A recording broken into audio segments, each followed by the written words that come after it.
and running and running, running. And the show keeps running, running. Shout out to everybody who's rocking with us at App Stupid. We just covered the Sacramento Kings losing Malik Monk, hands down the sixth man of the year, losing him for 4 weeks to a knee injury. Gonna go ahead and have some fun and keep the train rolling. Talking some college basketball now, switch some lanes, and we're gonna talk about, could this be one of the best Final Four in recent memory? I think it is. I think there's so many storylines that you can go with right now. If you're not even a basketball fan, it's easy to gravitate around this. And then for traditional purist of college basketball, give it up for the big men.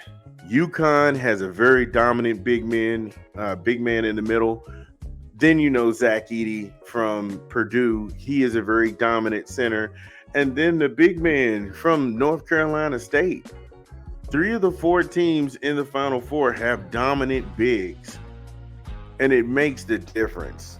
I mean, the three-pointer is good, but for those of you all who remember the 80s and the 90s, everything runs through the big man. The big man takes you further, faster. So, yeah, I like that. And, again, NC State versus Purdue, UConn versus Alabama. Saturday, April the 6th, 3 p.m., TBS and other affiliates. Will you watch? I know I'm going to watch. We'll talk about that and a little bit more when we come back from a quick 20. This is Big Vern at App Stupid. Drop it.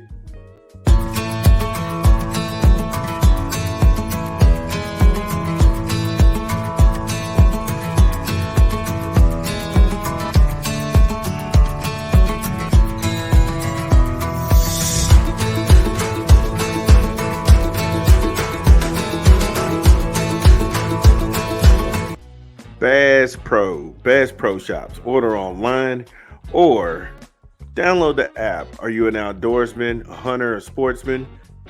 Visit Bass Pro Shops. Also, if you want your fishing needs met, always a good time to visit the Bass Pro Shop. Okay, so when we last left off, we talked about the matchups going in the NCAA Final Four, the men's, this Saturday. So the feel-good story, the 11th seed North Carolina State and Kevin Keatts. Now, he was on the hot seat, and it was looking like an epic firing. He went on to win the ACC tournament, and then to the Elite Eight, and now to the Final Four after beating in-state rivals, the Duke Blue Devils. So that is so much to be commended right there. And he wasn't the only guy who was facing a firing and then pulled off the unthinkable and went straight into the tournament and then also advanced beyond the first round. But his was more notable because when you're in a conference with the Duke Blue Devils, the Syracuse Orangemen, also the North Carolina Tar Heels, and then Larrañaga has those guys at Miami clicking on all cylinders sometimes. And then when Louisville gets their act together, Louisville could be another player in the game. And then Virginia, they would choke your offense out.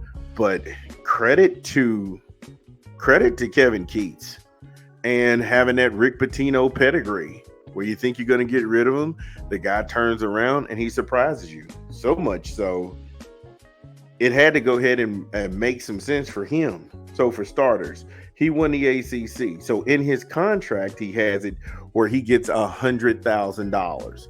Try that. You're on thin ice. It looks like you're going to get fired. They break you off with $100K. He's also getting $400K for next season. So they gave him an extension. We went from almost kicking you out. We was kicking you out of Raleigh, North Carolina. But not only are we not going to do that, we're also going to give you a $400,000 raise. So next season, he goes from making $2.7 million to $3.1 million per season. And that's running up to 2030. Yikes. Again, North Carolina State, they knew they were going to have to break bread. Once this guy won the ACC, okay, we'll consider still firing this dude. Then they get to the Sweet 16. We can't fire him because anywhere he goes, he's going to max out for the money, and we may lose some recruits coming in the door. Because once college teams see that you have that advancement and that you can play with guys and win, everybody wants to be a part of a winning program. It's a no-brainer. But I did forget something. I forgot that he cashed in on $300K this year when he went to the Final Four. So if you're keeping track of this dude has $400,000. And in a span of 2 months, he went from almost being fired to being on an extension and a raise in pay. That's amazing. Then there's UConn, the number 1 seed overall, the defending champions. You have to dethrone the champs if you want to be the champs. 35-3. There hasn't been a men's college basketball team that's went back-to-back since Florida in 06 and 07. This year's record set the all-time school record, besting the 98-99 Jim Calhoun years when UConn was 34-2. Winning the Big East in the national title run. Did I mention the Huskies are 32-0 when leading at halftime? They've been to 7 Final Fours and entered the tournament 6 times as the number 1 seed. Yikes. Yikes. How could you not cheer for that? How could you not cheer for that? Or do you go with Purdue, who hasn't been to the Final Four since 1980? I was all of 3 years old. I was 3 years old the last time they went to the Final Four. Zach Edey breaking records along the way to the big dance. This is the same Purdue team that was eliminated in the first round after having the number 1 seed by 16th seed Fairleigh Dickinson. Remember, it's dubbed the biggest upset in NCAA history. They were a 3 seed in 2022 and went home in the Sweet 16. You want it for those kids because they've endured the process. They've trusted the process. They've went through the highest of highs and the lowest of lows. And right now, it's very rewarding to see the Purdue Boilermakers stand on the precipice of playing for the national championship game. They just got to go through NC State to get there. Again, this is one of the greatest Final Fours I can remember in a long time, where I'm really stoked to see how this will all turn out. Or do you go with the rookies, the Alabama Crimson Tide? Roll Tide. They've never been to the big dance, so they're playing with house money. They got nothing to lose. You can't scare somebody who's too stupid to be scared. You're not going to get them to kind of be flappable because, hey, look, it don't mean nothing to us. We ain't never been here. You all have been here before. And if you haven't been here before, we got nothing to lose. They play UConn. If they want to be the champs, they got to dethrone the champs.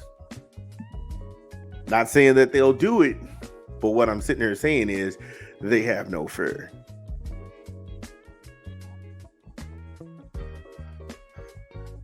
(25-11). They didn't win the conference championship, so what? An 11-point underdog to the UConn Huskies. And this is all going down Saturday. So, will you watch? Will you watch? I myself, I'm stoked. Like I said, this is one of those Final Fours where you're glued to the TV. And it's been indicative, really, of how good college basketball has been this year, because just when you think that there's an odds-on favorite, then you really have your mind blown. I, for number one, did not think Kentucky would lose to Oakland. That was one of the biggest shockers I've experienced in a long time. However, let me know, how do you feel about it? Are you going to watch the Final Four this Saturday? Are you going to watch championship night, Monday, for the coronation? Could it be one of the best Final Fours and championship games in recent histories? Let me know. Let me know. As always, this is Big Vernon App Stupid. We got a lot more show. We'll close it out when we come back because I'll be back. I'll be back.